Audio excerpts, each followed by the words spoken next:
It's alive again.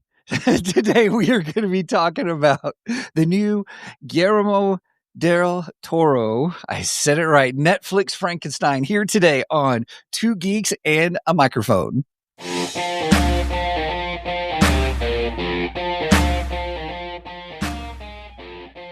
Welcome to the Two Geeks and a Microphone podcast, your one-stop shop for television, movie, video games, comic books, book reviews, and more. Now, without further ado, here's Steven and Mike.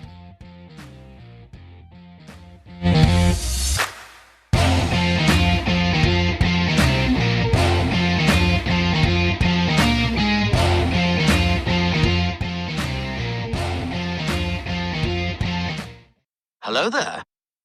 So who talks first? You talk first? I talk first?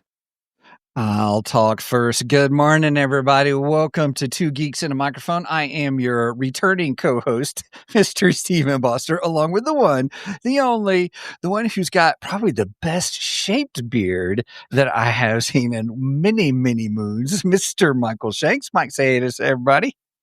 Good morning, to all you geeks out there.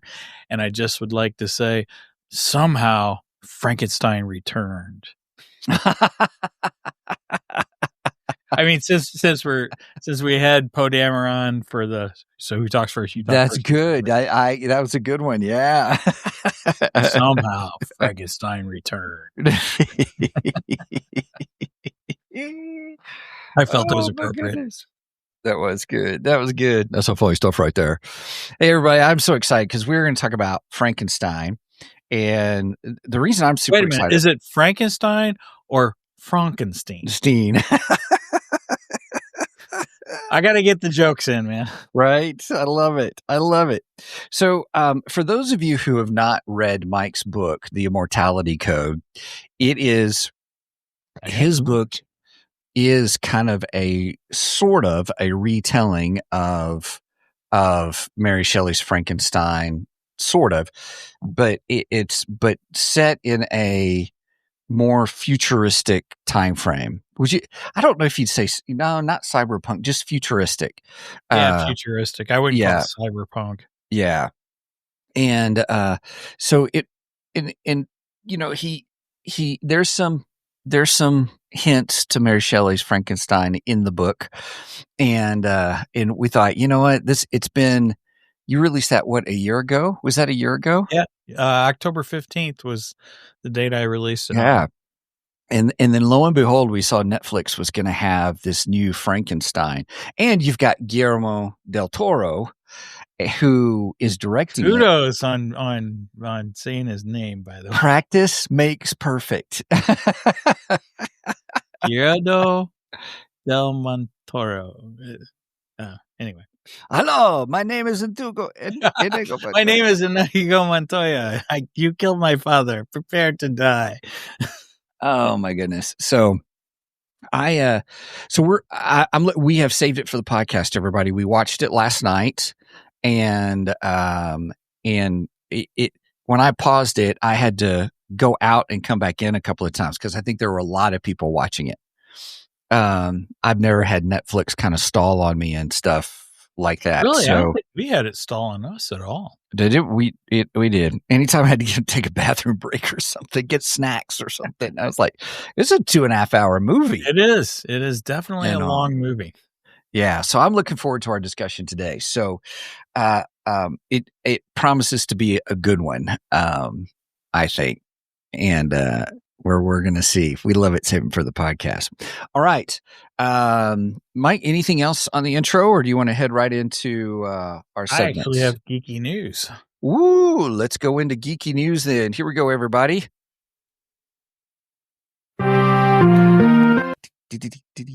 Okay. I heard about this yesterday on what's the YouTube channel? I can't think of his name. The guy that does all the geeky stuff on YouTube, all the Marvel, DC stuff, and Star Wars stuff. Emergency Awesome? Yeah, Emergency Awesome. I actually heard it on his show, and I got really excited and I looked it up, and lo and behold, I did find out People Magazine did confirm it. So here's the headline: The Mummy returns again. The Mummy returns. It's a joke that just keeps working and working. You're right. Adventure fans, get ready to dig in. Brendan Fraser and Rachel Weisz are officially reuniting for the 4th Mummy movie. We need an applause for that one. We do, by golly. Here, give me just a second. It'll take me a second to get there. There we go. There we go. Bringing back the beloved duo who made the 1999 blockbuster such a hit, the film will be directed by Matt, okay, I'm going to murder his name, sorry, Bettinelli, Olpen, and Tyler Gillett. Sorry if I said those names wrong. The radio Is it Gillett silence or Gillette? I don't know. like crazy. Yeah.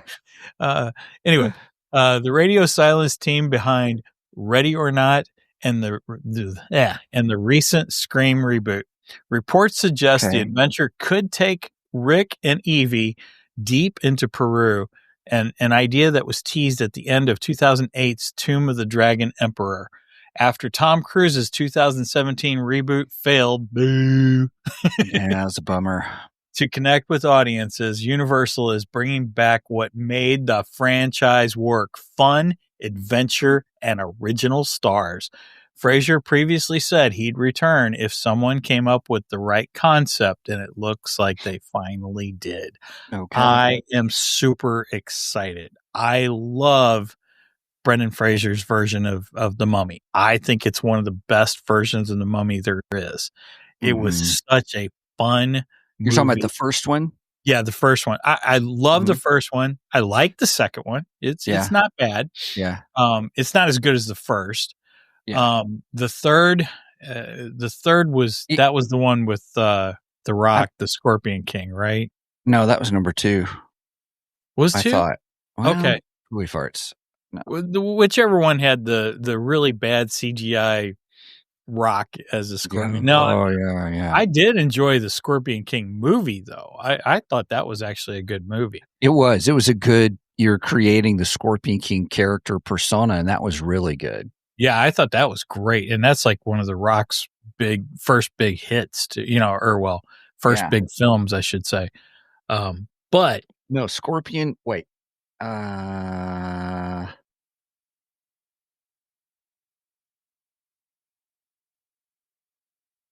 Mummy Returns was I bet you was the Scorpion King, because then they did the Scorpion King spinoff. Right. Okay. So, the CGI version of The Rock was terrible. Oh, it was really bad. It was horrible. But that was also pretty early days of CGI. They were That's true. Learning and still playing with it, and things were advancing. So, you got to give a little grace here and there. But I thought Brendan Fraser I thought everybody did a great job in that first film. Yeah. And when they came out with the Tom Cruise version, which was supposed to be the reboot of the Universal Monster Universe, they were going to call it the Dark Universe, which was... Oh, yeah. It was great. Yeah, a great idea. I loved it. I was like, okay, okay, give me my Universal Monsters. Yes, I love Universal Bring them back. Yeah. But the problem is their version of the Universal Monsters died because Tom Cruise's Mummy sucked. It was terrible. Yeah, well... And I think it's unrecognizable also. I think that's the other problem. It was unrecognizable, yeah. Because you thought the Mummy was going to be the lady, and then the spoiler alert, everybody. They the big twist at the end that all of a sudden now he's the Mummy. And I'm thinking, why didn't you just... It was just weird storytelling. I didn't mind it, but I thought they were trying to throw too much in there with Dr. Jekyll, Mr. Hyde, with the Mummy. They were trying to fast track a brand new boot of this quote unquote dark universe is what they were doing, and it wasn't going to work. It was bad. It was terrible.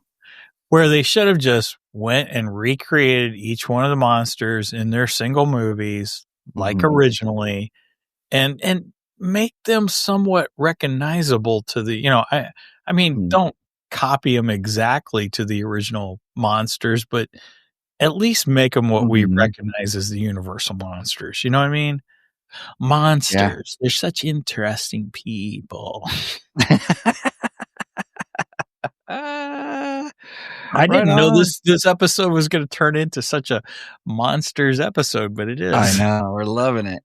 Loving it. Mummy, yes. Frankenstein. Okay. Oh my gosh. I love it. All right. So yeah, I'm excited about seeing, I'll go see it, because the reason the third Mummy movie didn't work for me was because of Rachel Weisz wasn't in it. Right. Yeah. I think that's the reason it didn't work for a lot of deflated. Yeah. And the other side of it was, I mean, I love the concept because with Jet Li in it, at the time I loved Jet Li. Really enjoyed him. Even my first introduction to him was Lethal Weapon 4 and thought he did a great job in that one. And then Michelle Yeoh was in it. And I'm like, okay, it's a great concept. I thought it was really good, but I don't know. It just didn't. It is the original cast. I'm excited about it. Brendan and I repurchased the trilogy on DVD. It was either this summer or last summer, I forget which, to keep in our camper because our camper has a DVD player. DVD player. Right. But we saw it really cheap, like at Walmart. We were, getting supplies for camping one day and saw it real cheap. And I was like, let's get the Mummy. So we bought it. And so nice. Yeah, we watched 1 and 2. I don't remember if we watched 3 or not, but we definitely rewatched 1 and 2. 1 and 2. Yeah, they're really good. I forgot the name of the one actor, Arnold Oslo, I think was his name. Oh, the guy. Yeah. I know what you're talking about. He was great. The guy who plays Imhotep. Right. Arnold Vosloo. And then Oded Fair, I always enjoyed him. He was like the guy I always enjoyed. Yeah. Yeah. It is a fantastic cast. So it's a great cast. It always worked. Okay. So this is not about the Mummy. This is about Frankenstein. Oh, but wait. Still, I do have. I got geeky news too. I mean, not geeky news. Excuse me. I have. Are we ready for Geekdar? I'm sorry. Yeah, that's what I mean. If you're ready for it, go for it. Yeah, let's do it. Go with the radar, sir. What's wrong with it? I've lost the bleeps, I've lost the sweeps, and I've lost the creeps. The what? The what? And the what? You know, the bleeps. The sweeps. And the creeps. It's not. Okay, everyone, I have a confession to make. Please do not take away my man card when I tell you this. I watched K-pop Demon Hunters on Netflix the other day. I probably should laugh so hard at that. But you know what? It started off kind of hokey, but it was kind of fun. But actually, it was a halfway decent movie by the time I got to when it got to the end and stuff like that. It was actually a good story behind it. There was a lot of K-pop cosplay at the Galaxy Con that Megan and I went to. Oh, really? Wasn't there, Megan? I thought there. I don't know. I thought there was. I haven't seen it. Well, we had those guys walking around with that big worm. K-pop. That wasn't K-pop. Oh, it wasn't? That was an anime. Oh, okay. I thought that was K-pop. Sorry. Yeah. Okay. There was these guys that were walking around with a big worm around their shoulder. There was a couple of them. And Megan and I were like, what is that? And at first we thought it was Silky from Teen Titans. But they're like, oh, no, but we can see how you would think that. Jujutsu Kaisen. That's the anime. Okay. Sorry. Okay. Bless you. That was great. Oh, gosh. Okay, cool. All right. It wasn't bad. If I had to give it a score, I would definitely give it a 7.5 out of 10 because it was seeing on Netflix. It ended up, even though it was a little hokey, you can tell it was probably a little bit for tweens kind of a show. The music was catchy, but the music really had to do with the story, and the story was actually about halfway through, you kind of captured really what this story was about. And I was like, aha, that's not bad of a story. So it was pretty good. What caught your interest? What made you want to watch this? That's what I'm curious about. So this is, so I probably the drugs that I was on after the procedure that I had on Thursday openly, because I was tired and I was like, hey, there's something and people are talking about this movie. And so I watched it. So yeah. So there's my geekdar for this week, but I was able to do extra this week. So if telemarketers happen to be watching while we're filming this, stop calling me. Right? I just hung up on one 3 times in a row. I gave him, as you said, Stephen, I gave him the F you button. There you go. Click. Click. Click. You like that term. And I just used my watch too. It was kind of cool. It's kind of fun. Right on. I got a knockoff Apple Watch. So nice. Okay. I have a geekdar. I was going to do this last week, but Stephen bailed on me last week. I did bail last week. It's rare that I ever do that. I didn't want to do this without you, so I'm going to let you put it up there, because every time I put it up there, I mess up the screen. Are you sharing your screen? Okay, hang on a second. Steven screen share, Mike screen share. Oh, it says it's me. Hang on just a second. Give me just a second. Okay. And go add to scene. Okay. There we go. There we go. Okay. And I'll put this this should be, and tell me when you're ready. Let's do it. All right, here we go. This is my geekdar. Oh, wait a minute. Dang it. Try this again. Okay. Well, fudgesicles.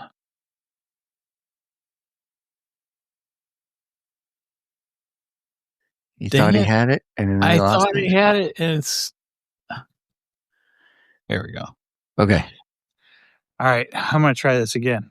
So I am in Tulsa, Oklahoma, and I'm at the site of the center of the universe. That's awesome. Kind of turn around so you can kind of see. So this is the site where Sylvester Stallone filmed at, and standing in the middle, I actually hear myself echoing.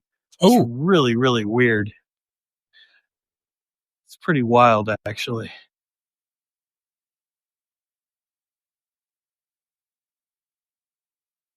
But yeah, this is the site where Sylvester Stallone filmed at. That is pretty cool. Pretty darn cool. All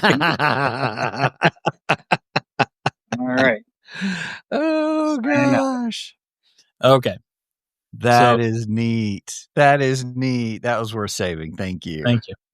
Yeah, so the week before last, I had a work trip, and we were in Tulsa, and I was like, the hotel I was staying in was literally like 2 blocks away from the center of the universe. And I'm like, I have got to go visit this. Well, the last night we were there, we were kept pretty busy that whole trip.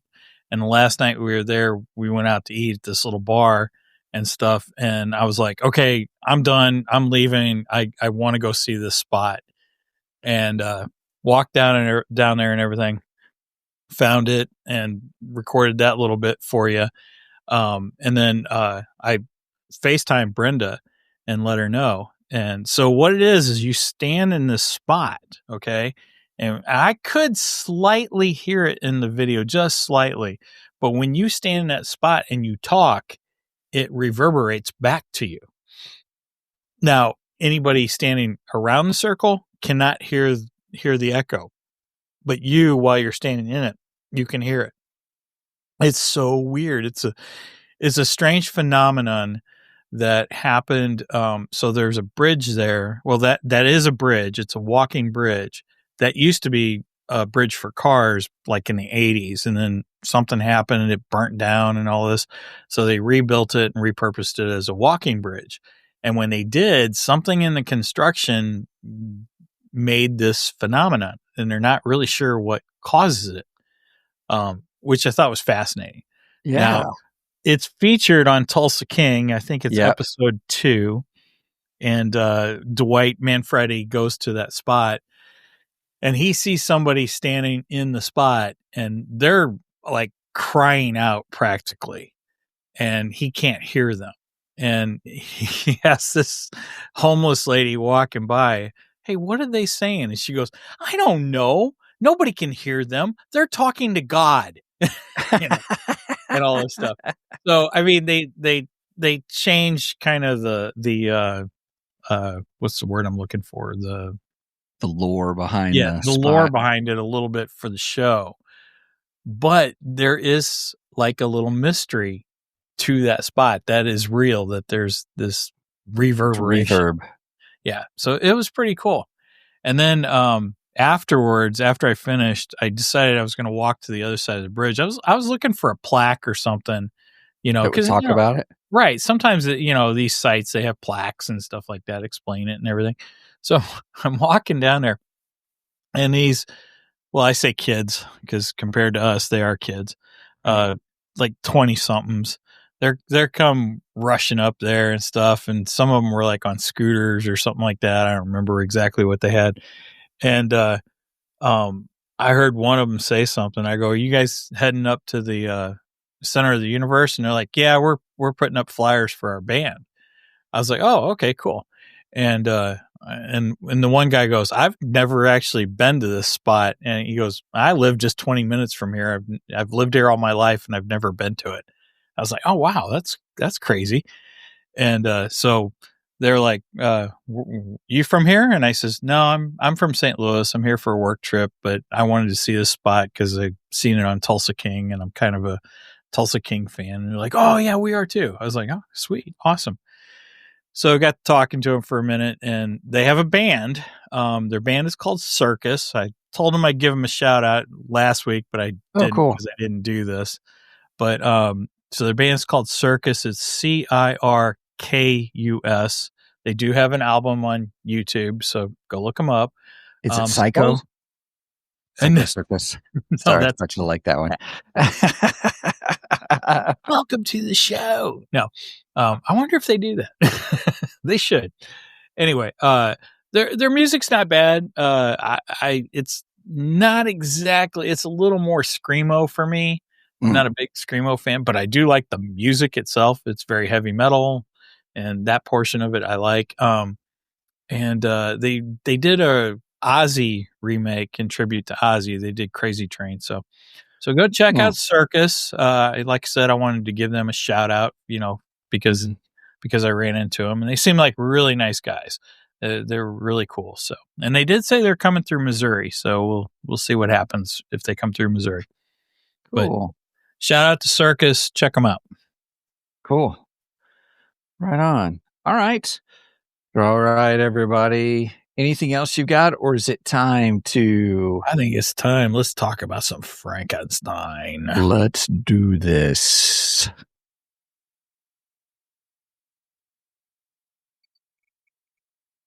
It's time for the main event. My creation live. I was waiting for that in the film. Yeah, they didn't do that. That's not in the Mary Shelley version. It is not. It is. That is in the 1931, starring Boris Karloff, which I happen to love the Boris Karloff version of it. Oh, Brian's with us. Good morning, Brian. Brian says, can't wait to hear your thoughts on Del Toro's Frankenstein. I watched it last night with my daughter, and we loved it. Oh, man. If I would have thought about it, Brian, I would have had you on for this episode, because I know Brian is also a huge Frankenstein fan. So both of us are big Frankenstein fans. Frankenstein is probably my favorite universal monster. So monsters. They're such interesting people. I love that line from Looney Tunes. It's a great line. Well, here we go, everybody. We're going to talk about this. We're going to talk about the show. As some of you may know, what we do is we kind of give our general discussion about it here as we give a rating, and then we'll go into spoilerific territory. So, I mean, it is Frankenstein, so I mean, it should be not that big of spoilerific territory. It's only a story that's 2 centuries old. You know, my nephew was arguing with me last night. I'm gonna call him out right now. Yeah, he was arguing with me last night because he was watching Night of the Living Dead last night, and he was like, "Yeah, zombies are the best," and I'm like, "No. Frankenstein is the best." I go, Frankenstein is the original monster. Without Frankenstein, you have no other monsters. He's kind of the start of everything. So. Yeah. Yeah. So here's my, how shall we do this? Those of you who have not seen or not heard of Frankenstein or read the book or anything like that, in general, I was listening to the book on tape or on audio on tape. Me too. I can't believe I said that. So I only got so far in, and then I was planning on listening to it a bunch while I was kind of recouping on Thursday, and then I fell asleep. So while listening some to of it, yeah, it's a slow start, everybody, because we're so used to action beginnings or something happening in, a nice hook, I guess as it's called, in storytelling, and it really just it starts off with these letters, which are fine, they're interesting, but it's like it's really set in the context, the time period, really, and then you get. I have my copy of. The copy of Frankenstein that I bought a couple years ago. That's a great cover, by the way. Oh my gosh, it's a beautiful book. It really is. Wow. Yeah. And so anyway, it's where there is Dr. Victor Frankenstein, and who is really good doctor, but is driven to I don't know how the best way to say it is. He was drawn to different philosophical viewpoints in the book. He was drawn to different philosophical viewpoints on medicine, and theories, and was like, what if you could reanimate? What if you could bring back, how do you conquer death, kind of a thing. And then he's all driven. Comes out. It's all driven by the fact that his mother died, and he's grieving his death. So he wants to beat death, basically. Yeah. And so that's the premise behind it. And then what's interesting in the story itself, and this is what I liked about the movie, was you get Victor's viewpoint, but then you also get the creature's viewpoint. Yes. And I thought, oh my goodness, I never realized that before. And so which is really interesting. And so the movie parallels, not necessarily with the letters, but it parallels kind of the book in that framework. And I thought, this is unique. This is cool, where, Victor is telling his story, which is what happens in the book.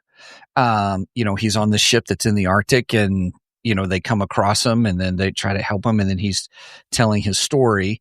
Of course, that seems to take longer. But then in the, what am I trying to say? But then you get the monster's viewpoint. I shouldn't say monster, the creature's viewpoint. And I thought one of the greatest themes of it is the same like in the Witcher book series, is who are the true monsters? Yes.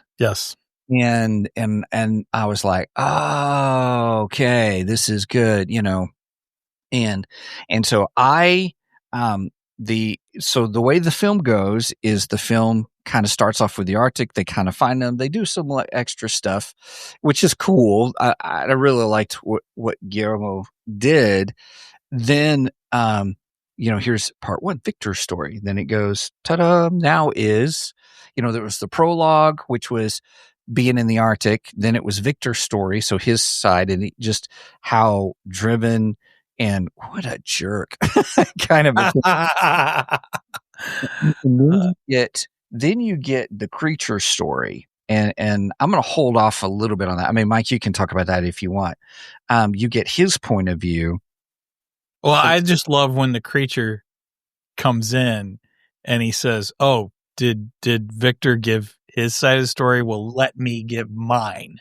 Yes. And I thought that was just I love the way they did it. It was really good. It was real good. So anyway, okay, give your overall impressions, and then we'll give our scores.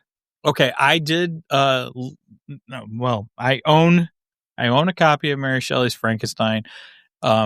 Spoiler or disclosure: I've never actually physically read it. I've gotten through part of it, and then life happens, and sometimes you get away from stuff. So, Stephen was kind enough to gift me the audio version to listen to for this episode. Not just any audio version. Oh, but a horror collection that's 90 some odd hours. Yeah, no kidding. Of all these different horror stories, classic horror stories. Yeah. I'm going to say it wrong. Bram Stoker's. Stokers. Mm-hmm. Stoker. Not Stroker, but Stoker. It's got Bram Stoker's Dracula in it. I'm probably going to listen to that next. And then, sorry, my brain went to a wrong place. I know. Stoker's Dracula. That's the latest in the porn titles. Well, I mean, have you ever watched the movie in the night? Anyway, let's anyway, we won't talk about that. But no, he was kind enough to gift me a horror collection, which included Mary Shelley's Frankenstein. So last couple weeks I've been listening to that. Did you like the narrator? Yeah, I liked the narrator. I liked the narrator. I liked how he gave different voices. He had a different voice for Victor, and he had a different voice for the creature. And I thought that was kind of cool. He distinguished the two of them. Yeah. That's a really good narration. I would recommend that. It's very good. It took a bit to get through, like you said. It's got some really slow parts to it. It does. But Mary Shelley is definitely a master. I have to say she is a master. And there are differences between Guillermo del Toro. Did I say it right? Guillermo. I was close. Guillermo. That's right. You're getting there. Toro. There are some differences between his version of the film and Mary Shelley's novel. Yeah, I figured you didn't.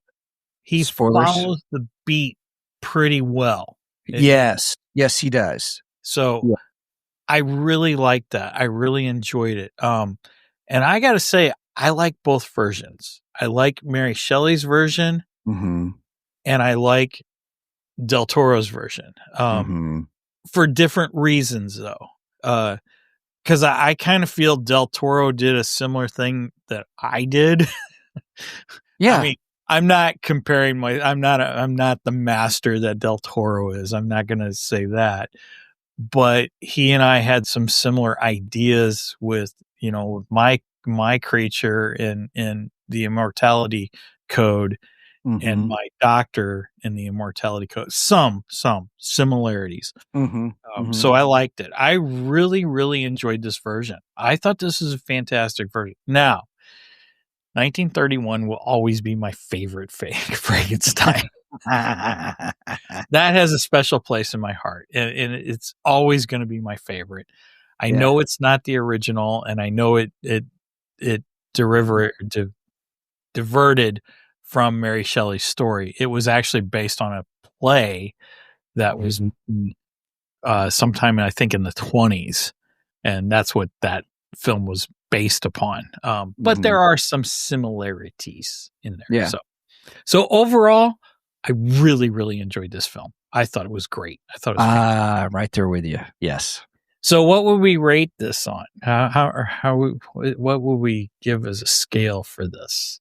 Oh, normally you're pretty good at coming up with them. I didn't. I was trying to think of it last night when I was watching it. I'm like, I don't know. I can't find one single thing that really stands out for, The one thing that surprised me in it was how when the place blew up, about how he got thrown, Victor Frankenstein got thrown from the building, and then it cut off his leg, and I was like, "Whoa!" Okay, there we go. Gruesome. Let's do severed body parts. Severed body parts. Severed body part. Okay. Oh, here it goes. Here's real quick, Brian Ramsey. Mike's right. It was based on a play, the same as the 1931 Dracula. You were talking about that? He said I was right, by the way. Right. I got it. Yeah. Thanks, Brian. I was just kidding. Oh, Brian says silver spikes. Silver spikes? Oh, for okay. All right. Let's do it. We'll do it. Right, we'll do silver spikes. Okay. Yes. That sounds all right. Right. Thanks for the idea, Brian. Yeah. All right. And Brian, everybody, is from Three Geeky Dads podcast. So please That's check with the number 3, by the way. That's with the number 3. You got to say it, man. You got to say it. Yes. So I give it a strong 9 out of 10. Silver spikes, excuse me. So I, while it was different, and I'll go when we get into spoilerific territory, we'll talk about what we liked, or what I'll talk about what I liked about it. I don't want to spoil anything. So, but the difference of how Del Toro took some of the movie and made it really, I think, a great updated version for modern audiences that was not hokey. There was nothing hokey about it. I thought he was very reverent to the material, and even with the outline of how he did it was great, and keeping with the outline of the letters, the prologue, as he called it prologue rather than the letters, which is what you'll find in the book, and then the story, Victor's story, and then the creature story. And while there are some differences in the book, and we'll talk about those, I still thought he was trying to do a faithful adaptation, but tailoring it to modern audiences. And the movie was gorgeous, beautiful. The sets, the design, the how things look. And part of me was like, I wonder if I should have tried to see this in the theater, but I don't think it was showing at my theater here. Yeah, it was very limited at the theaters that it was at. Yeah. There were some theaters it was at. I don't think anyone around me was showing it. And you're right. The sets were incredible. This probably would have been gorgeous on the big screen. Yeah, absolutely. Yeah. You want me to put that up? I'll put it up. Here we go. Yeah, sounds good. Brian said this film followed the plot of the book very faithfully. Not 100% faithful, but it was very close. How did you say it, Mike? You said the beats. Yes, the beats I said he followed the beats of Mary Shelley's Frankenstein. Yeah, that's what I changed some things, but they didn't bother me, if that makes sense. Depending on where we were going. So I was taking it as, here's someone, just like you have your updated style to the Frankenstein story, which I really enjoyed. I saw him really taking Mary Shelley's Frankenstein for modern audiences, and it was great. I loved it. Yes. Agreed. So were there any Stephen skips? 0. There were Stephen pauses. There were Stephen pauses and Stephen rewinds. Oh, wow. I got to see that part again real quick. Okay. All right. I was wrong. Because last night we finished watching it. I looked at Brenda. I go, I can't wait to find out what Steven thinks about this. I want to know how many Steven skips, because I guarantee he Steven skipped in the first hour. I did come pretty close. Yes, that is true. Oh, so you had your thumb on the button. I did. I was like, no, let me watch this, because some of it was just because of how gorgeous it was shot, and I was trying to follow along openly. Well, kudos, because when you do that, you sometimes miss story. I do. I know. I listen to you. I listen to all that. And that's what I told Brenda last night. I go, that first hour, it was nothing but story. And I guarantee that there's Stephen skips in this. Right. So I was wrong. Yep. Brian goes, He's like, wow, this film's over 2 hours long and Steven didn't skip Right. any of it. Yes, that is correct. I'm amazed That is too, Brian. correct.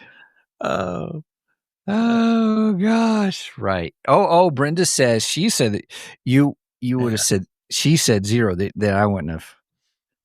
Thanks, Brenda. Sorry, Thanks for I didn't having have my any back. faith in you, Steven. That's all good. It's all good. It Hey, was. I just noticed I'm wearing Batman today and you're wearing Superman. I'm wearing Superman. Yep, I'm wearing my Superman. I did wear my hoodie to take the dog out for a walk, though. Nice. All right. So, what about you? What's your score? I give it a 9 also. I mean, man, this is 9 silver spikes. almost as close to perfect as you could possibly get. I really loved it. I loved his interpretation. I loved the creature. I thought the creature looked fantastic. He was awfully pretty. Well, not at first. No, that's true. That is true. Not at first. He was very ugly, and there's a lot of what do they call body horror in this film. So there is a lot. Yeah, there's a lot of body horror in there, which it should be because that's what I was going to say. That makes sense, though. Right. It makes complete sense for what the story is. I mean, he's literally constructing a human being. So it totally wasn't horror for horror's sake. It was all entwined within the story. Right. And oh my gosh! I like that scene. That scene where he's addressing the I don't know what benefactor. We'll just call him the benefactor. Sure. Or or were they the they were doing the class there, or it was a hearing. Right. Are you talking about the beginning? Yeah. Yes. It felt like the Inquisition. Nobody expects it's meant to be Inquisition. Yeah. Anyway, it was like a medical board Inquisition or something. But when he did that, and he had the partial torso of the body and the skull, or not more than the skull, and he made that thing catch the apple, and then it kind of screamed and everything. That was pretty horrifying right there. It was, and it was glorious too. Right. But it was story driven, which was great. Yeah.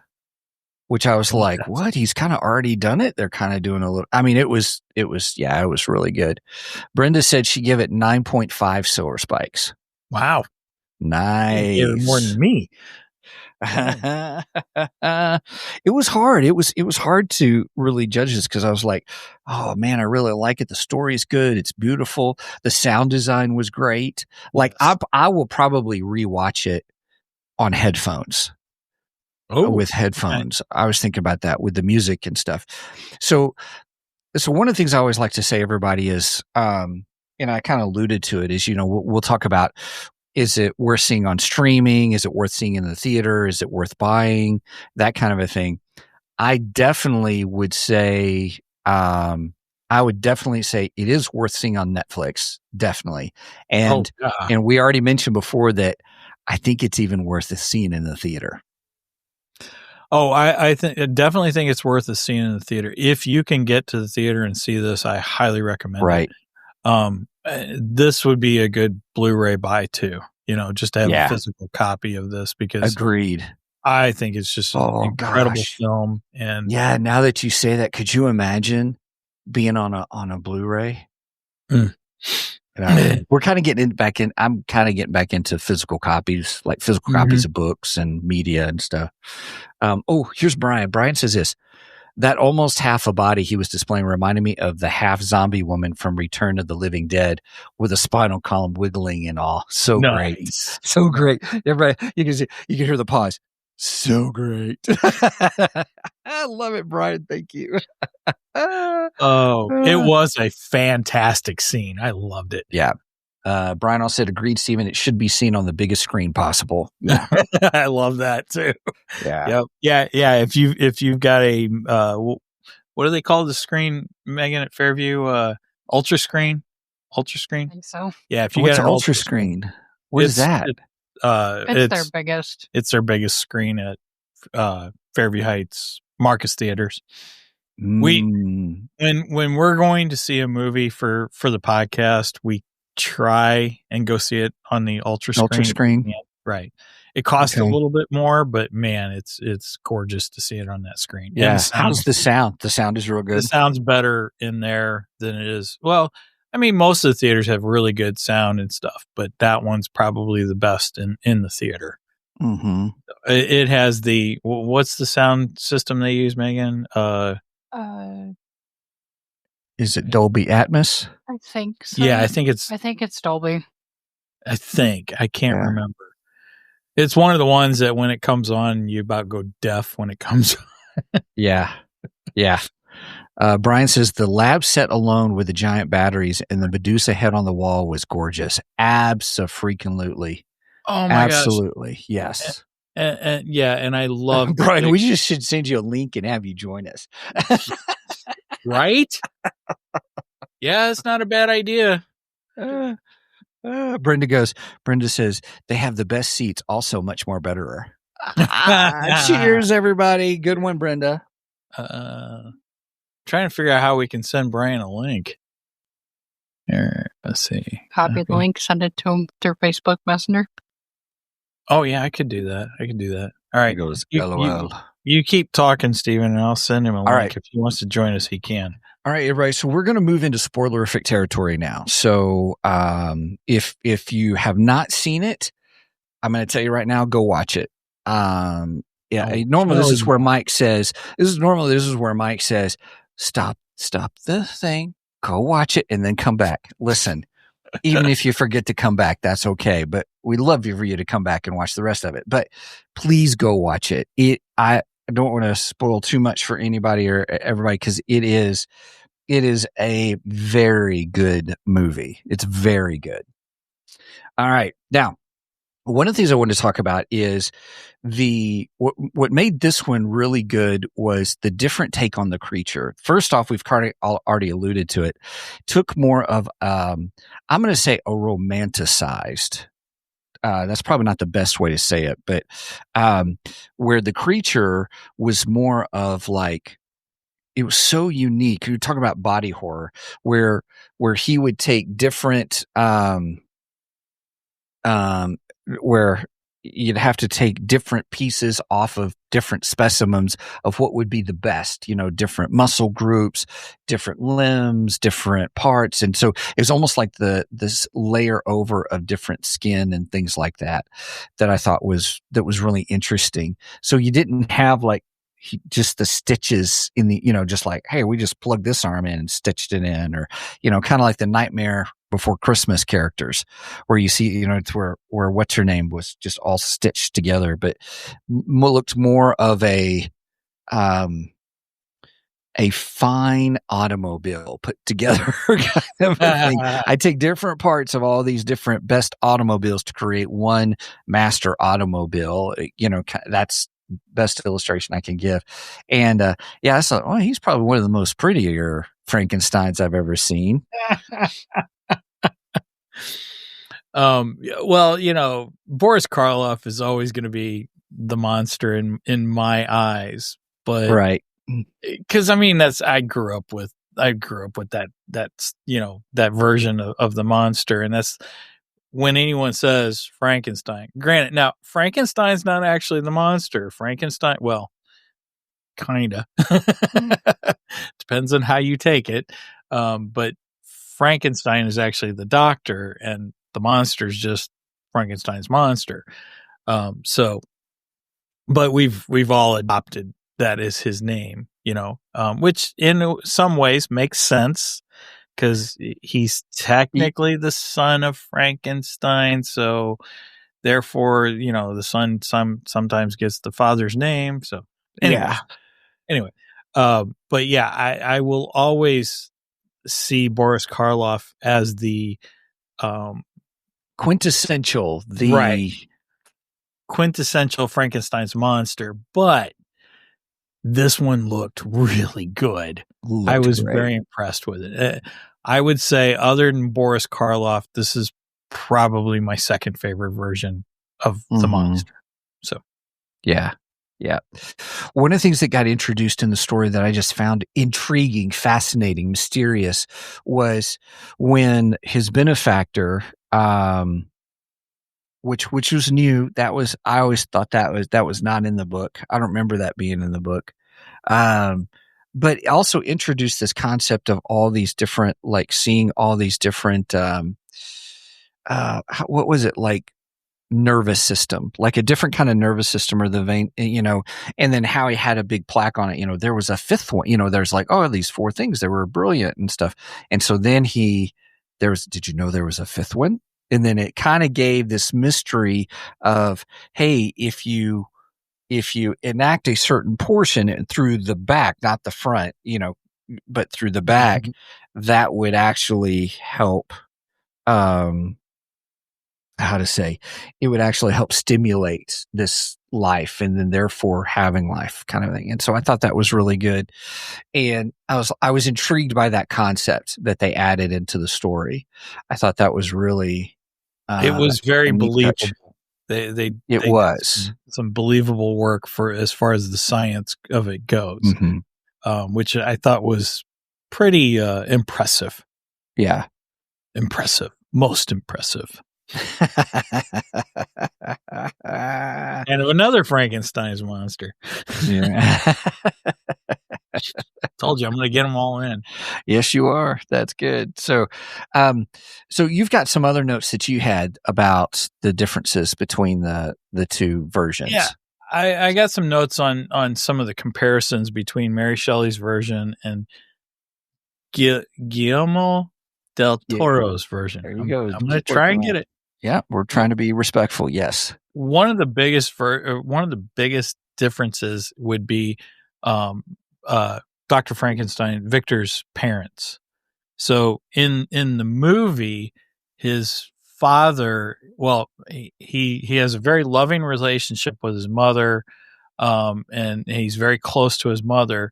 His father is a renowned surgeon, and his father is very, well, let's face it, he's abusive to him. He's very abusive, which helps to create that persona that he takes on. That's just because he was a Lannister. For those who have seen Game of Thrones, It was the same actor who was the main Lannister father figure. Yeah, sorry. So that's fine. But in the book, his parents are different. Both his parents are loving and doting. He had a great childhood. Yeah, he actually had a great childhood. So he completely changed that aspect of the character. But again, it was for the character development as the character goes along. So yeah, I get it. He came back to it at the very last scene. Yes, he gives Victor a very nice story arc, which is something that I strive for in my book with Dr. Ethan Caldwell. I didn't want Dr. Ethan. Hey, Brian did jump in. We'll make sure he's in here in a second. He's getting set up. But yeah, I kind of did the same thing with a similar thing with my doctor. Hey, how are you? Morning, Brian. Thanks for joining us. Oh, now morning. Hear me? Can you hear? Morning. We can hear you. Yes, sir. All right. I got a bit of delay for some reason though. I'm a few seconds behind. So okay. Well, we'll do the best we can. I apologize for not inviting you to this to begin with, because I really thought about this. Don't worry about it. Because I know you're a huge Frankenstein fan too. So you were absolutely. Pleased. I mean, I got my Dracula poster behind me, and I've got my Frankenstein poster out of frame.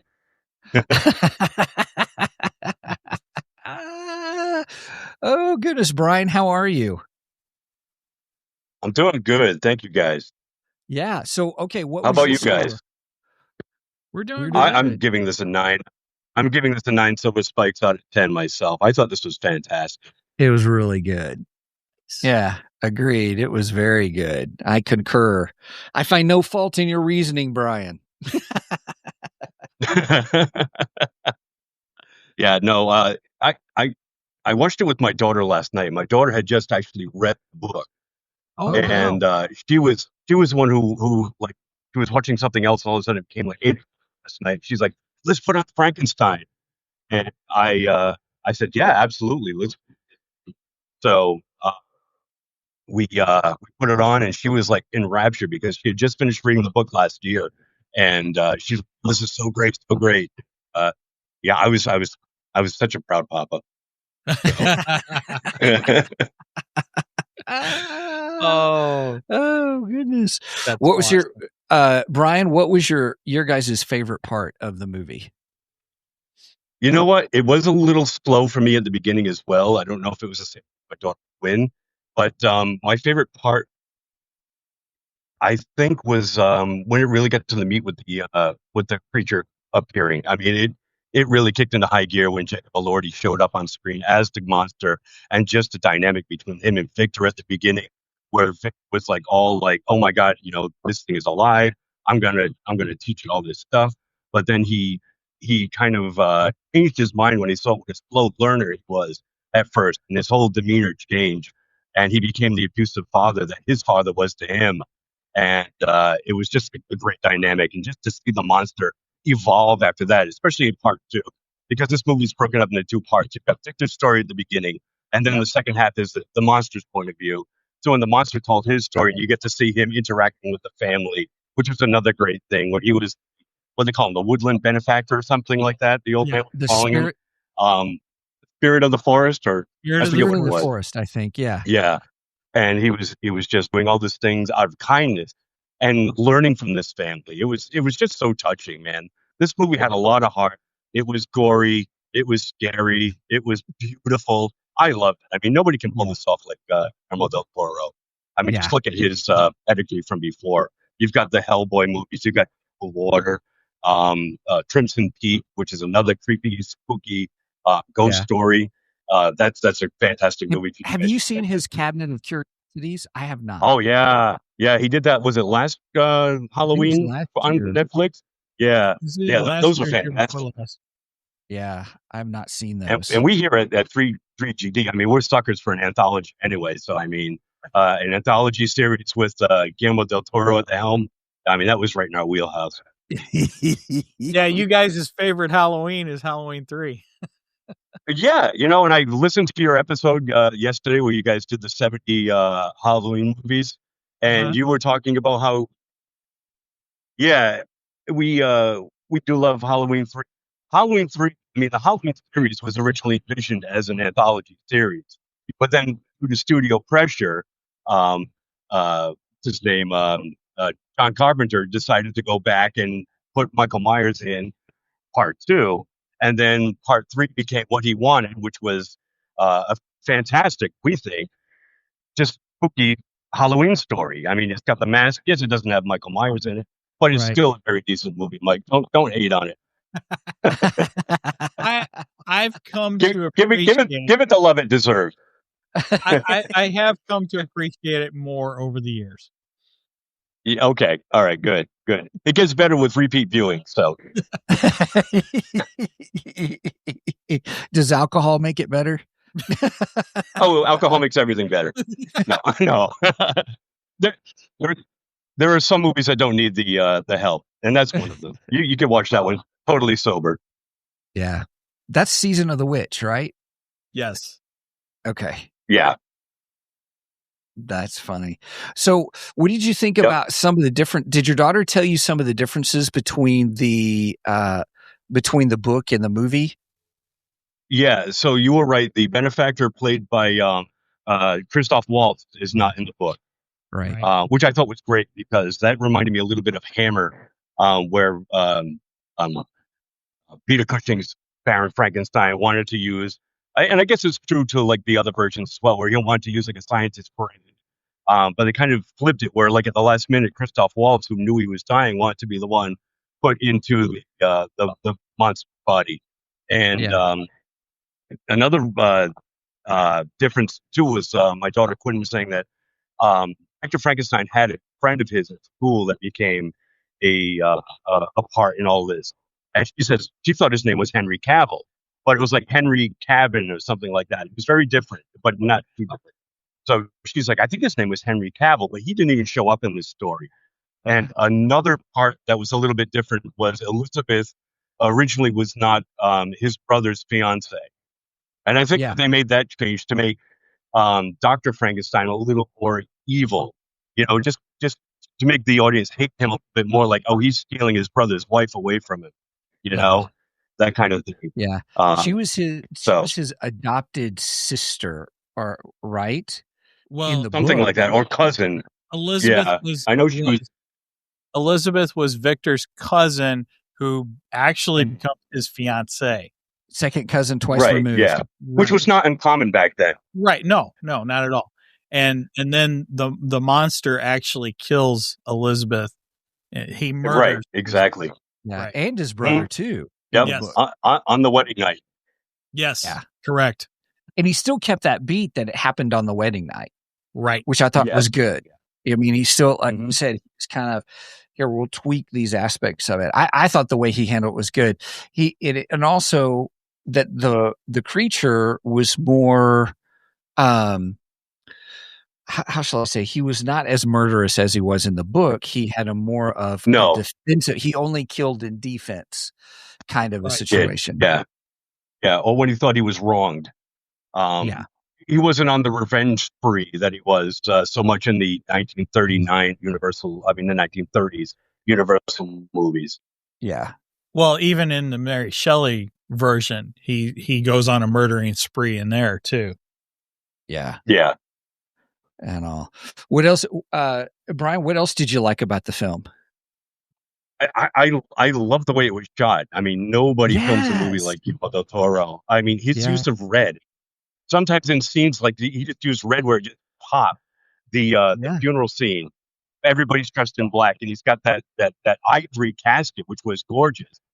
That had like the deep red lining, and even before that, Victor's mother was the only one dressed. She had the red veil, and everybody else was like in drab colors, and she was just this, red pop of color, and in every scene, it was just so masterful. The red gloves, I noticed that as red well. Oh yes.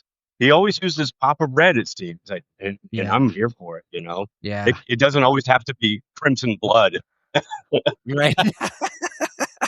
Nice. Yeah, I thought it was shot great. When they bought the water tower or the castle, thing, I was like, oh, it almost took me back to the Darth Vader's tower on Mustafar. Yeah. Nice. It was so dark. It did look like that a bit. Straight up. But I love that design. I love the design of the whole building. I was like, oh man, I want one. Seriously, we all deserve our own isolated tower. that huge a little place to get away from it all. Right. Just be careful of that big hole up in the Seriously. That was kind of awkward. I was like, yeah. What? I was like, well, somebody's going to fall on that one. Yeah, exactly. Yeah. Plot point. Yeah. Which I thought the whole thing with Christoph Waltz's character and then coming out that he had syphilis, and I love the line, "One night with Venus, a lifetime with Mercury."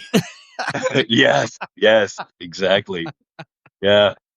I was like, oh my That was gosh. a fantastic line. Yes. Yeah, it was. Like, I've never heard that. That was a good one. But then just how he falls through the hole, and I thought, and I was like, man, I thought he would have splatted worse than that, kind of. Yeah, it was pretty visceral. Like when he lifts them up at the end, and the back of his skull is totally gone. Oh, yes, yeah, that was like, pretty gross. Yeah. Oh, right. Yeah. Oh my God. But it was also the whole point is I can't use your brain. He probably would have. If he didn't have syphilis, do you think he would have used his brain? Probably. You think? Because I'm not sure he would. You don't think so? I don't know. I don't think he would, because I don't think he liked him as much as he let on. I just got that feeling, I don't think he would. But just because he didn't like him, I mean, I still think he would have used him, because he seemed to be very manipulative. He was doing whatever he wanted to get what he wanted. And I think that even includes using people close to or pretends to be. But he's got a rotten brain. He has a good brain. He's a good boy. He's a good brain. He was my boyfriend. No. I knew it. You got it. I told you I'm going to get as many Frankenstein jokes. You're doing great. All right. Hey, listen, boys. I'm not going to hijack your podcast. I've got to get going. Like I said, I've got to take my daughter to her piano lessons. Okay. Sure. Thank you for having me on. Absolutely. Even Thanks for quickly. jumping in. We appreciate it. I love you guys are doing. I love that you're covering horror. And if you guys want to, you mentioned talking something on your last podcast, having us get in on it, and I'm all for that. I Okay. forget what movie it was. It'll come to me. I'll have to re-listen. But anyway, I got to get going. Okay. Thank you again. Thanks, And Brian. it was so good We talking love you, to man. you. Tell the guys we said hi. I will definitely do that. Awesome. Take care. see Thanks, ya. guys. Take care. We'll see you. That was great. Well, that was great fun. to That's have something we've never done before. Yeah. Had somebody jump just in on the podcast from right outside on the like that. spot. That's cool. Yeah, that That's was awesome. great. Well, for anyone who doesn't know, that's our friend Brian from Three Geeky Dads. So make sure and check out the Three Geeky Dads podcast. They are always entertaining. Always. Every time. It's great. And boy, they put some thought into some of their segments. Well, And, I knew Brian was going to have some good insight on this because, like I said, he's a Hammer fan. He's a huge Frankenstein fan. He's a huge Universal Monsters fan. That's not MC Hammer for some of you out there. No, That's the Hammer films, the Dracula Hammer films. yeah, the UK horror films is what Hammer is. Anyway, so we'll continue with some of the differences. We kind of covered that a little bit with Brian. The creature's violence is different between Mary Shelley's version and Del Toro's version. Obviously, Del Toro's, like Brian said, the creature only attacks out of defense, which I think helped to establish that the creature wasn't all bad. Where Mary Shelley's version, he just flat out murders people, and then some other people got accused of some of the murders he did. So that was how bad it was in the book. And when I say bad, I don't mean. Well, he was calculating because he planted evidence on other people to get blamed for those murders. Yeah. Which is funny because the 1931 version of Frankenstein, he would never been intelligent enough to do anything. Sorry. No, it's perfect. Then we had Elizabeth. We kind of discussed her differences in the book. She is actually Victor's cousin, second removed, blah blah blah. Right. Who becomes his fiance, and then the monster murders her on the wedding night. In this version, Elizabeth is actually Victor's brother's fiance. You are my cousin's former roommate. What does that make me? Absolutely nothing. Anyway, so he is Victor's brother's fiance, and Victor's brother in Mary Shelley's novel, he only lives to be a young boy, and then the monster murders him. So yeah, because the monster is out to get anyone who's a Frankenstein, basically in the book. And then in this, she actually gives her life up for the monster because she takes a bullet for him. Yes. So that was interesting. And then here's the biggest difference of all, though. And this is what I want your take on. Okay. The creature's abilities. So the creature is described in Mary Shelley's version as a grotesque being with yellow skin, straight black lips, and visible arteries, a truly horrific sight. In Del Toro's film, Jacob Elordi's creature has a very different design inspired by the art of Bernie Wrightson. He possesses a regenerative healing power similar to Wolverine or Deadpool. Yeah, I thought Wolverine was where my brain went. Yeah, I think you're right. I think it's more Wolverine. It's not quite Deadpool. Because I'm not sure. Yeah. I liked it. I liked it. I did like it. I wasn't for sure. I couldn't remember openly. I couldn't remember from the book. No, I didn't. In the book, I don't think. Yeah, I don't think there was. But he was almost superhumanly strong in the Yes. book. Mhm. So that factor stayed the same, but then Yes. Del Toro healing gave factor. him this healing factor, which kind of gave him a sense of Immortality. Right. Like the immortality code. That's right. Shameless plug there, by the way. That's right. Which you can get on Amazon as either a ebook or a physical book. I do have a copy of it right here, as a matter of fact. That's right. Which you can also get a copy of Steven's book there too, by the way. Yeah. On Kindle for now, electronically ebook, and physical book. I've got some little more tweaking to do for that one. Hopefully, you're going to get that physical book up there soon too. I will. Okay, and then the most important part, the end of the film. So the ending of the film does change between Mary Shelley's version and Del Toro's version. In Mary Shelley's, the novel ends with the death of both Victor dying of grief and exhaustion, and the creature disappearing into the Arctic to self-immolate, kill himself. Yeah, right. Emphasizing a circle of tragedy and revenge. Where the new version, the film shifts focus of themes to themes of atonement and forgiveness. Victor apologizes to the creature before he dies, and the creature embraces his existence, suggesting a break in the cycle of abuse. Yeah, I actually like Del Toro's version better as far as the ending goes. I like that ending. I'll agree with you, because you know me, I don't like to see no one win in the end, or a good resolution come out of it. And I loved what he did, because then he went full circle to father-son moment. So then I was like, oh, okay. So that's why he made him an abusive father. And also then, like you said, he was continuing that abusive father with the creature, but then at the end to be father and son. And to have that moment, I was like, okay, that was good right there. I like that. Yes, I am a big fan of the way he ended this film. I thought it was great. Yeah, I do want to talk about this, and because one of the things that Brenda had brought up was about their circle. There's also circles. You know, we were talking about all the red. Well, your wife brought up the whole thing about circles, and I'm like, I may have to go watch it again to pay attention to that. But as we're talking about coming full circle, she says, thus, hence all the circles in the film. There were a lot of circles in the film too. Were there? I guess I didn't pay attention to that as much as I did the red. I looked at the red more than I was watching for red more than anything else, because especially in the lab and stuff, it seemed like there was a lot of circle motif going on and such. Mm-hmm.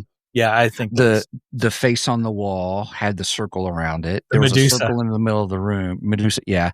There's a circle in that room, which I don't understand that one. Let's put a circle right here it's well, nice. It's just like Brian said, that's complete and total plot point. That's all it was. It's just like, as soon as you saw that, you said, somebody's going down that hole. Yeah, somebody's doing it. I mean, why would you have this huge hole in the center of your attic like that? It was weird. It was weird. It was weird, but it made it good for the whole lightning rod to come down and then open up. And let me tell you, those lightning rods were menacing themselves. Yes, I'm like, they're not just your regular silver pole; they're creepy. Yeah, and the whole, those whole big, huge lit up columns, and the batteries, the giant batteries. When Kiss toured in 1976 for the Destroyer tour, at the beginning of the tour, they actually acquired the original electrodes from the original Frankenstein film. Really? And they had them up on stage with them. And then after 3 or 4 shows, they decided they couldn't use them because they were too dangerous. Wow, interesting. So, yeah, Kiss had the original ones that were in the original 1931 film. Had to get some kiss facts in there. That's pretty cool. Here we go. He also calls Chekhov's floor hole. Nice. I don't know if I get that full reference, but it still sounded funny. I think it's a Star Trek reference. Chekhov, I think. Yeah. Brian, you can correct me. But gosh, that's a good one. Okay, so now that we're coming, gosh, anything else that you need to touch base on or think about? What have we not covered that we wanted to cover? I think I've hit most everything I wanted to cover. I really wanted to cover the differences between the novel and the film, but I wanted to make sure I want to make sure that people realize that I'm not saying that the film is bad or anything because it doesn't follow exactly what the novel did. Because actually I like Del Toro's changes. I think he did an incredible job at what he did and to tell the story that he wanted to tell, because he just wanted to reinterpret it in his own story, and I kind of did similar thing in the Immortality Code. I just wanted to tell a Frankenstein story, but in my own word and ways. Gotcha. Okay, real quick. So Brian said look up Chekhov's gun, and that's a reference to Chekhov's gun is Chekhov's floor hole. In other words, Brian says that you have to use, if you show a gun in Act 1, you have to use in Act 3. I looked it up, and here's what it says. Chekhov's gun is a storytelling principle that dictates every element in a story should be necessary, meaning an item, detail, or character trait introduced early must have a later purpose or payoff. The concept, named after Russian playwright Anton Chekhov, advises against including extraneous information as a seemingly minor detail, like a little rifle on the wall, should be used later in the plot, for instance, by being fired. I think Ryan has stated that on his podcast before, which is where I probably heard it from, proving again, as usual, our friends are smarter than us. Cheers to the three geeky dads. Cheers. We love you guys. That's great. That was some funny stuff right there. No, that's good. Where were you when we were writing our books? No, I'm just kidding. I'm teasing. I'm making a joke. Oh, gosh. Brian was probably off drinking bourbon. I love me a good bourbon. Speaking of which, I want some of that. Now you brought up earlier in the show, so I'm doing a Chekhov's gun right now. Brought up Tulsa in Tulsa King. Part of the plot points is they've got this bourbon. the bourbon and I'm like, man, I want some 50-year-old bourbon to try, see what that's like. You better have some cash, buddy. Which I don't have, but right. Because that's not going to be a cheap bourbon, that's for sure. That ain't going to be your Jack Daniels.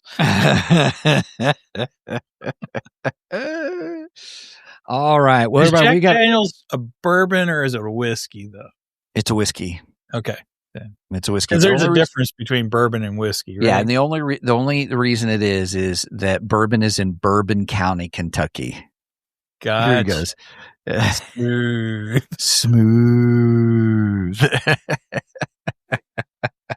Nice. Oh my goodness. Well, with that said, everybody, we've got to wrap up the show because I have an appointment I got to get to myself. So, it's whiskey. It's whiskey. No, he agrees. He's agreeing that Jack Daniels is a whiskey. No. What he said though, it's wiki. Oh, it's wiki. You and I keep clicking on it at the same time. Sorry. It's wiki. It's wiki. Oh gosh. Oh my goodness. This has been a good show. Hey Brad, I think you left us too soon. Right. You could have got in a few more jokes. Oh gosh. I love it. Oh my goodness. Well, okay. So with that, everybody, we need to end the show, but it's been a really good one. This has been a good one. It was a good movie. Well done. Great movie. Are you going to watch it again? I'll probably watch it again. Yeah, I'll probably watch it again. I'm not sure how soon, but I'll definitely be watching. Definitely. Yeah, I'll skip the first hour.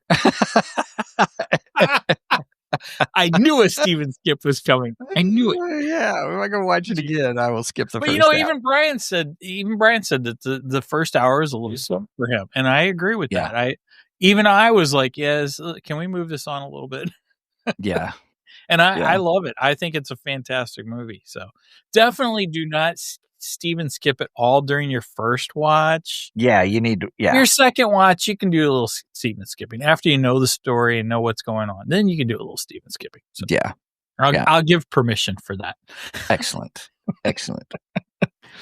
All right. Any other last comments? I don't think so. I just go watch this movie. Just That's all I got. That's all I got to say about that. That's all I got to say. All right. Well, everybody, hey, thanks so much for joining us. Really appreciate you guys hanging in there with us as we talk about the movie. Go see it. Absolutely go see it. If you have the opportunity, if it's still in the theater near you, go watch it in the theater. Totally. That we will be envious of your experience to do that. And then if you want to check out our website, which is all things Two Geeks, is going to be www.twogeeksmic.com. That's the number 2, GEEKSMIC.com. There is our hub. Next week, we are going to do Hush 2, Batman Hush 2. I'm looking forward to that because we both loved Hush, the original one. So looking forward to that. If you want to connect with us, best way to do that is at our email is show@twogeeksmic.com. Mike does a great job of watching that box. If you are on the website, our hub is all there. You can get to everything we have there. And, but if you want to help support us, our website there, it can take you to kofi.com/2geeks. That's ko-fi.com/2 GEEKS. If you support us, if you want to be a monthly supporter or just sort of support us one time, go through and look at there because I made my book, Spiritual Sight, available, the e-copy, a PDF copy available for anyone who helps support us. $1, $2, $3, $5, doesn't matter. You can get a copy of my book on there. And then also, if you want to help support us with merch, we have some merch also. You can go there, and the link to that is on the website, twogeeksmic.com, but you can also get it to twogeeksmicmerch.com as well. And if you want to help support us, and if you go to our website, we've got a nice little thing with Live Bearded, a little affiliate sponsorship going there with them as well. And so you just go to our website, click the big picture on there. Yes, we do get an affiliate link with that. We get a little bit of money from that, but just click on there. It'll already put in the code and everything for you. You don't even have to worry about all that. So, and Mike, I got my latest Live Beard kit a couple weeks ago, and they sent me a nice little bonus in my kit. They actually sent me a new product that they're doing, which is a leave-in conditioner. And it's called, it's dark in here. Nightcap. Okay, cool. Appropriate. So you can just put this in as you're going to bed and leave it in overnight, and it just helps to condition your beard. So I've been trying to use this on the weekends and stuff because I don't want to use it every day because I already use my other conditioner. But so far I like it. It's tea tree, lavender, and Nag Champa, whatever the heck Nag Champa is, but it's got a very earthy smell. Smells really good. Yep. Right on. Okay. All right, Mike, it's your part now. All right. Okay. If you made it this far, please make sure and go and like and subscribe to us on all the socials. We are active on Facebook and Instagram. I try to make very frequent posts over there of different geeky things, such as anniversaries of comic books, or maybe even a birthday of a character, or so on and so forth. So check out for those. Check out for those kinds of posts over there, and comment on it. Have fun with it. Join in on the fun on those posts. Also, you will get any information about upcoming episodes of when we go live. And speaking of go live, we go live every Saturday morning at 9 a.m. Central Standard Time.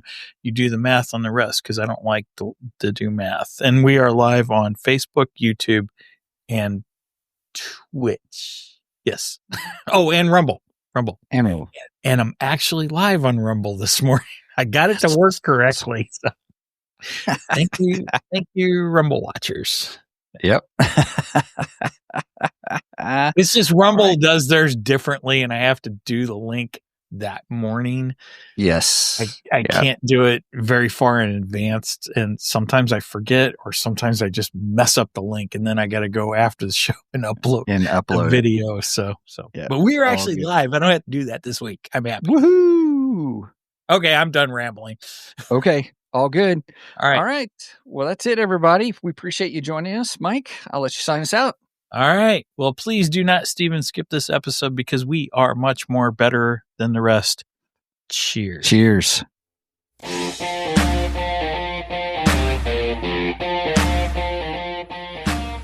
Thank you for joining us today on the Two Geeks and a Microphone podcast. Tune in next week when we will have more news and reviews. Until then, may the force be with you.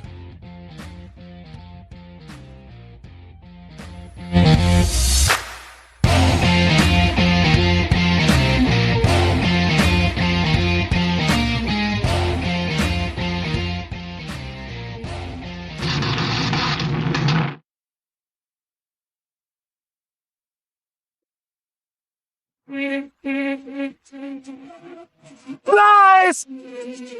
Lies! Do you hear me? Give my creation! Fire!